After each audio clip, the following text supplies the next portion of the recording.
On Overdrive today, we check out the updated Kawasaki Ninja 650 and pit the Citroën C3 against the Tata Punch. Hello and welcome to Overdrive. I'm Soini Dutt. Kawasaki has given the Ninja 650 another upgrade. In fact, with the 2020 upgrade, the motorcycle had become a lot more leaner and meaner. And now with the 2023 upgrade, the motorcycle tends to be a lot more safer. But does that make it a complete package? Rohit will tell us more. Let's begin with a backstory. This area is called Lavasa, one of the most favorite destinations for motorcyclists in Pune, the district where Kawasaki India assembles their motorcycles. The first big bike that they assembled in Pune was the Ninja 650, a motorcycle that taught me never to buy vehicles without test riding them. That was back in 2011. I bought that bike looking at the spec sheet, and that was instant regret. I brought that motorcycle to these very roads to run it in, to try and fall in love with it. But we just didn't click. It almost felt like a failed arranged marriage. Probably I wasn't a good enough rider. But many agreed that that motorcycle lacked front-end feel, the brakes felt wooden, and it was probably the most lethargic full-fed motorcycle of that time. Years have passed, the roads have clearly degraded, but the Ninja 650, oh, that's grown. And how? It's become such a brilliant motorcycle now. Let's take a look. Simply look at the confidence with which she enters these corners.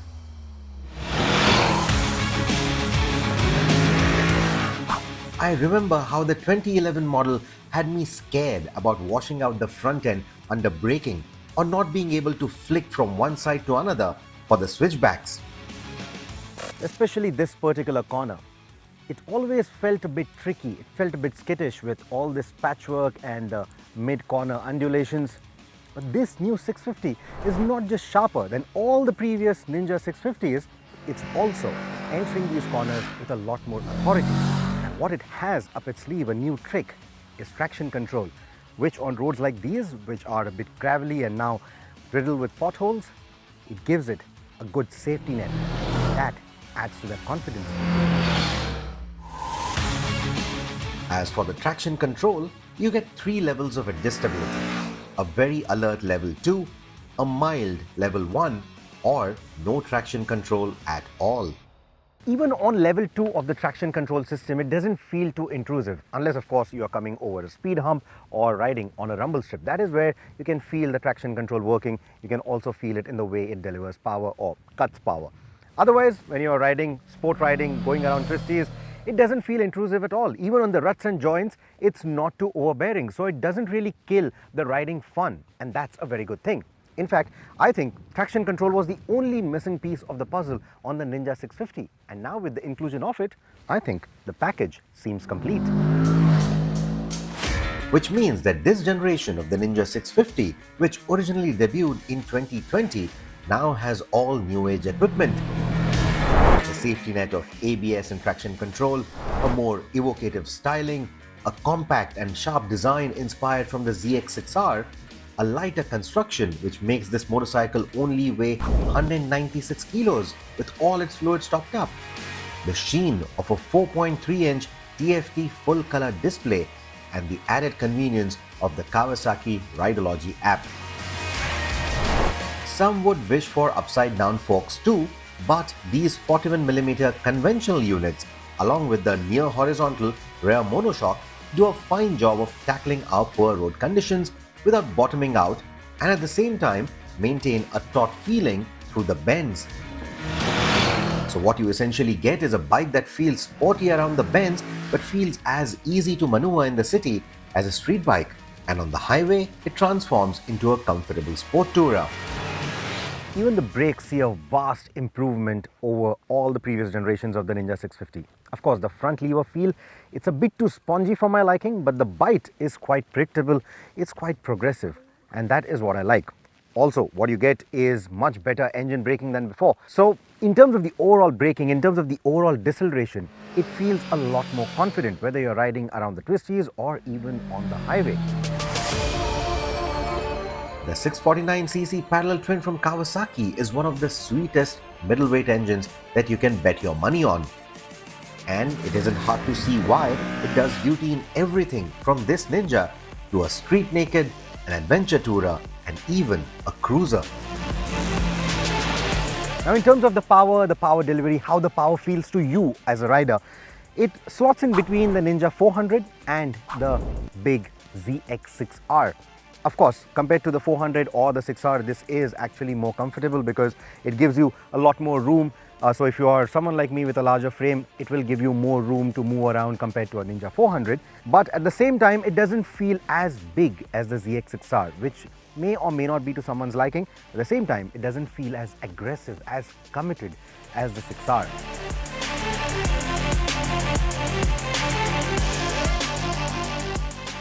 The engine also doesn't heat up too much, and even bumper-to-bumper traffic jams don't worry it. On the highway, the engine does get a bit buzzy in the 4,000 to 5,000 RPM range, which isn't a deal breaker, but it compounds into another problem because the only thing Kawasaki has still not improved on this bike is the quality of the plastics. I'm really impressed with how the Ninja 650 has shaped up after all these years. I think it's the perfect package for anyone who wants to upgrade to their first big bike. At the same time, that engine has enough poke, there's enough confidence in those riding dynamics to even keep seasoned riders from growing out of it. In fact, if I had to pick one bike to do it all from the current crop of 650s, it would be the Ninja. And I would take it even over the Versys 650, the one that has a longer travel suspension. And that, coming from me, after the kind of experience that I've had with the 2011 Ninja 650, that says a lot. That's how good the new 650 is. Go give it a try. Well, you heard what Rohit had to say about the Kawasaki Ninja 650, but you can let us know what you think of this motorcycle in our comment section on our YouTube channel. We'll take a very quick break here on the show, but coming up on the other side, we pit the Citroën C3 against the Tata Punch. Stay with us, you're watching Overdrive. Let's you and me step out and see how blue the sky, how tall the trees.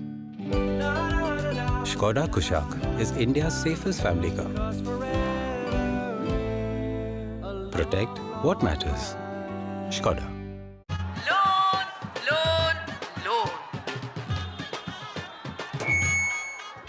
अरे जिसको देखो दे रहे हैं loan loan loan और इसको उसको सबको चाहिए लोन लोन लोन जो घर लेना हो ले ले लोन ले ले लोन गोल्ड लोन लेना हो ले ले लोन बिजनेस बढ़ाना हो ले ले लोन अरे लोन पर लोन ये कौन सा है लोन कभी सही इंटरेस्ट तो बोल कई छुपी शर्तों का झोल अरे स्टॉप अब गोल गोल को छोड़ सुन सीधी बात के बोल अब हर सपना होगा पूरा जो तेरा है अधूरा और IIFL फाइनेंस पे है मेरा भरोसा पूरा गोल्ड से लेकर बिजनेस पर्सनल से लेकर होम हर जरूरत को मिलेगा लोन तो हुआ ना यही सही लोन IIFL फाइनेंस करता है सीधी बात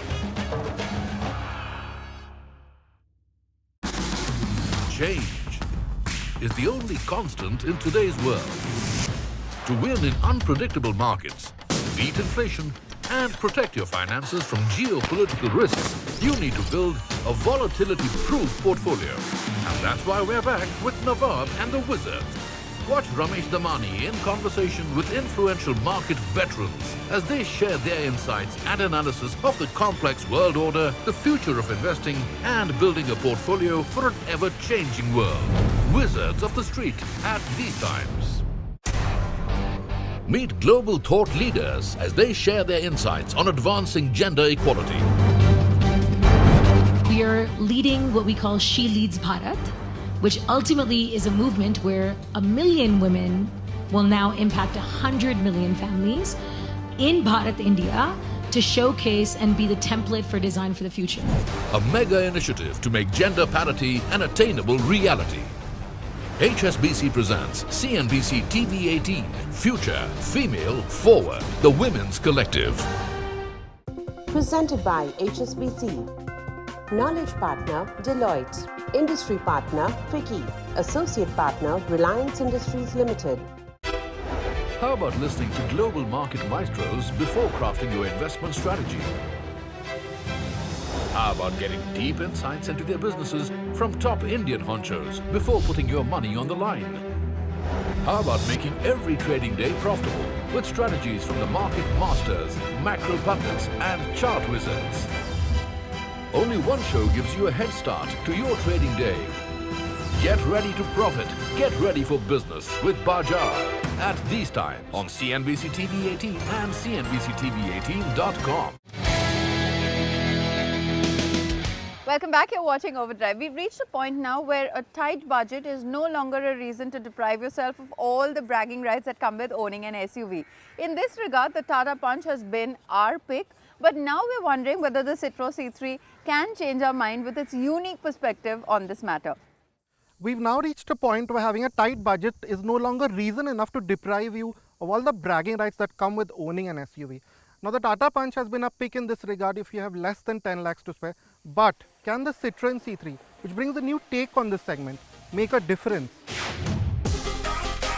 Now Citroën insists on calling the C3 a hatch, but it can more than hold its own against the clearly SUV-inspired Tata Punch with its added 154mm of length.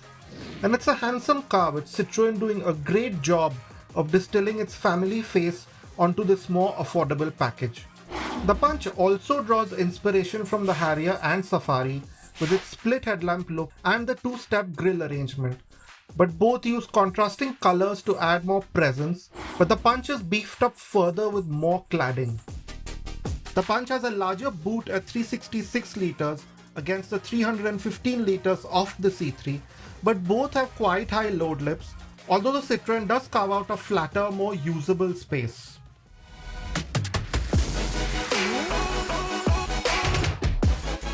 Now with the Punch you get a single 1.2 litre naturally aspirated 3-cylinder petrol engine which makes 86 PS and 113 Nm. Now in isolation that's not too bad, but the C3 will also give you the turbo option that we'll come to eventually. But yeah, and this motor, it's like one of the typical Tata petrol engines that we've experienced in recent memory. So it's not the most refined, so when you start off there's noticeable vibrations coming through the steering wheel and through the pedals. But once you do get moving, you realize that the engine is quite drivable. Of course, that's when you're up and running, like we are right now.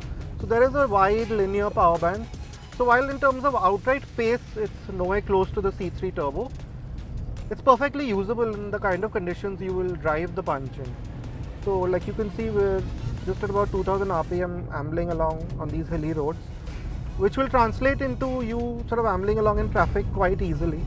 Of course, overtaking performance is lacking, which means that you will have to, say, downshift a gear or two to get to the kind of performance that you need to make overtakes and so on. And when you start using the gear lever, it's a 5-speed manual. You also get an AMT with the Punch, which you don't with the C3. You notice that the gear shifts there are quite nice. They're light, the gear lever is light, precise, the throws aren't too long. More importantly, the clutch is progressive, it's got a defined, well-defined bite point. So changing gears is not really that much of a hassle. Now we'll get to what is probably the best part of the Punch, the way it rides and handles. Now the steering is light, it's like how you would expect a city car to be, which means that it'll be again very easy to use in traffic or parking, and it weighs up naturally. I mean, it will not feel some in that sense when you are going a bit harder, putting in more lock, but it's perfectly usable and works very well with the ride and handling character of this micro SUV, if you will. Because the Punch, when you say drive over bad patches like we are right now, it takes them really well. So you'd barely feel any of it. The suspension is very well damped, so very little of it actually filters into the cabin. There's no harsh bumps or jarring sensations coming through to you. In that sense, the Punch is quite an easy car to drive. It's very easy to get used to, and if you are of an enthusiastic bent, it's the better handler of the two here by a small margin. In our real-world mileage testing, we got 16.7 kilometers per litre in the city and 19.7 on the highway with the Punch.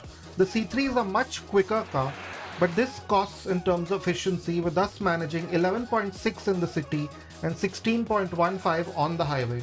Now this is good for a small turbo, but naturally aspirated rivals at this price point are far more frugal. Now you can get the C3 in two engine options, unlike the one that you have in the Punch. So you have a very similar 1.2 litre naturally aspirated 3-cylinder petrol, or what we're driving right now, 1.2 litre turbo petrol, again 3-cylinder. And this motor, this PureTech motor, really is the highlight of the Citroën C3's driving experience, at least in our books, because this turbo petrol, again, it's genuinely impressive in the way it delivers its performance. So to start with, it's quiet, refined, there are not too many stray vibrations. You barely realize that it's a 3-cylinder to begin with. None of those, irritating attributes are there in this motor. It starts off quite cleanly. It's got good low-end torque, unlike the motor in the Punch. Now turbo lag itself is very well controlled, so you have that clean, wide, linear power band, which makes it again very drivable in the city.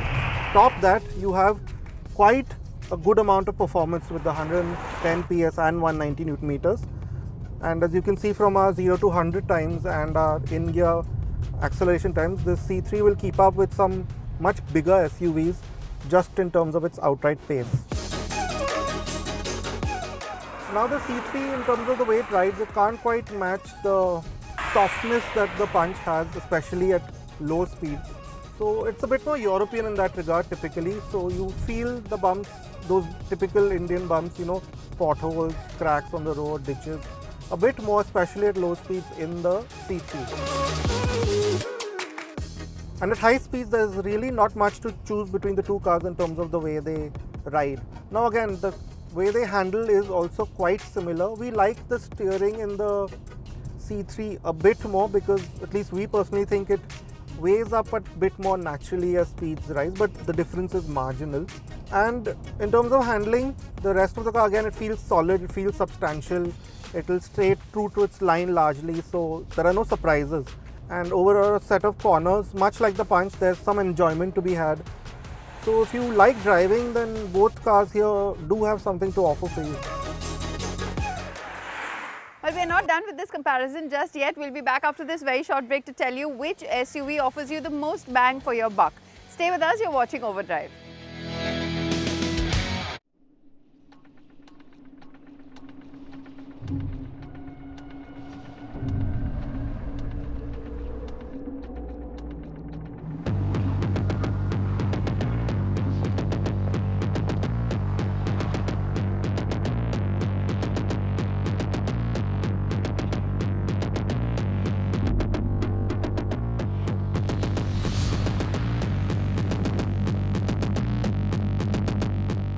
When it all began, I had only a few runs on the scoreboard and fewer spectators in the stands. And then what? I worked harder, and that's how from Saurav, I became.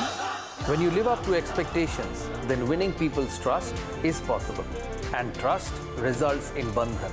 Like Bandhan Bank, aapka bhala, sabki bhalai. Whenever I had ice cream or cold water, I would experience a sharp shooting sensation. So I just kept ignoring it. Even my hot chai was giving me the same amount of discomfort. My dentist recommended Sensodyne. So now I can be completely carefree and sip my hot cup of tea. It really works. How about listening to global market maestros before crafting your investment strategy? How about getting deep insights into their businesses from top Indian honchos before putting your money on the line? How about making every trading day profitable with strategies from the market masters, macro pundits and chart wizards? Only one show gives you a head start to your trading day. Get ready to profit. Get ready for business with Bajar at these times on CNBC-TV18 and CNBC-TV18.com. Change is the only constant in today's world. To win in unpredictable markets, beat inflation, and protect your finances from geopolitical risks, you need to build a volatility-proof portfolio. And that's why we're back with Nawab and the Wizard. Watch Ramesh Damani in conversation with influential market veterans as they share their insights and analysis of the complex world order, the future of investing, and building a portfolio for an ever-changing world. Wizards of the Street at these times. Welcome back here with us at Overdrive. Now, when it comes to creature comforts, the bigger the list, the happier we are as consumers. So here's what the Tata Punch and the Citroën C3 have to offer. Now step into the C3 from the Punch and immediately you get the sense that this is a larger car, and that's down to these vibrant colors and textures, again like in the Punch, that have been used here. But like in the Punch, the quality of plastics is about what you would expect at this price point. They're mostly hard and scratchy but well textured again. So they work smartly like Tata Motors to give you an enhanced sense of quality even though the materials themselves aren't quite up there. The seats feel a bit wider, again well bolstered, which again adds to that sense of space along with these larger windows, this larger windscreen. So in terms of outright space, yes, the C3 has a slight edge over the Punch. But look at the C3 in terms of the features list and you realize that this is going to be the deciding factor really between choosing between the two cars here. The absence of features is quite stark here. For example, you get manually operated mirrors. You don't get any of the high-tech features, for example, cruise control, auto headlamps and wipers. You don't get any of that. In fact, the kind of cost cutting that's gone on here is quite stark. For example, you don't get a dead pedal, and if you want to start the car, you don't need to press the clutch. That safety feature that you get in many cars, almost all cars nowadays, isn't there.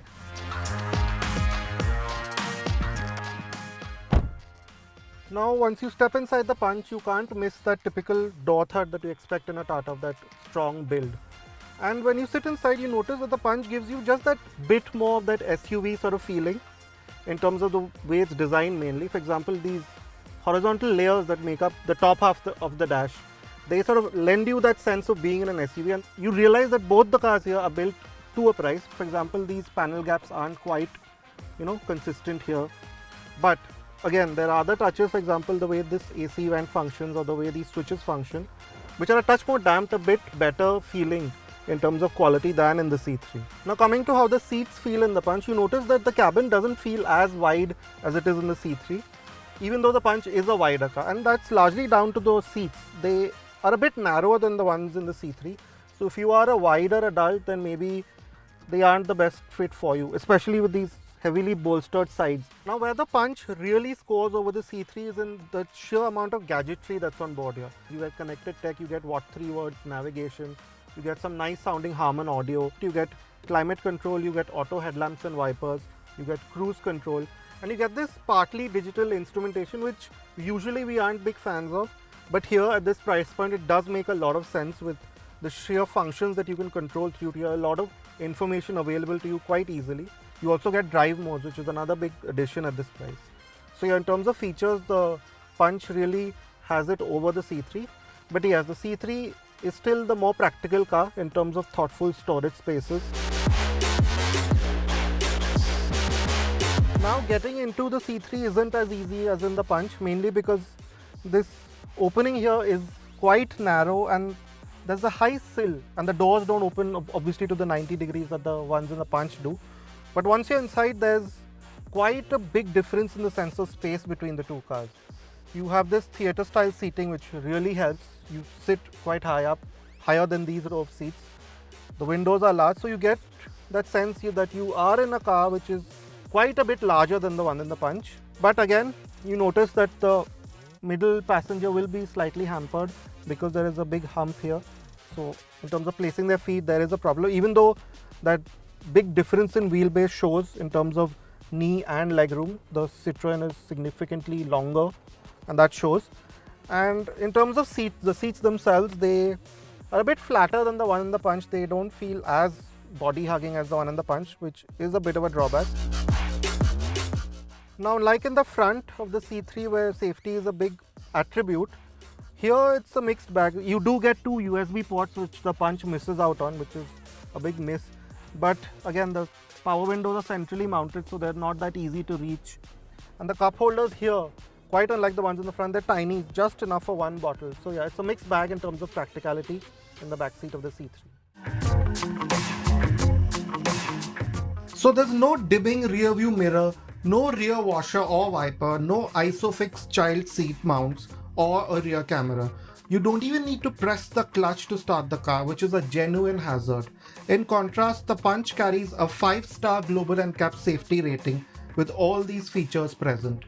The only drawback here is the lack of ESC.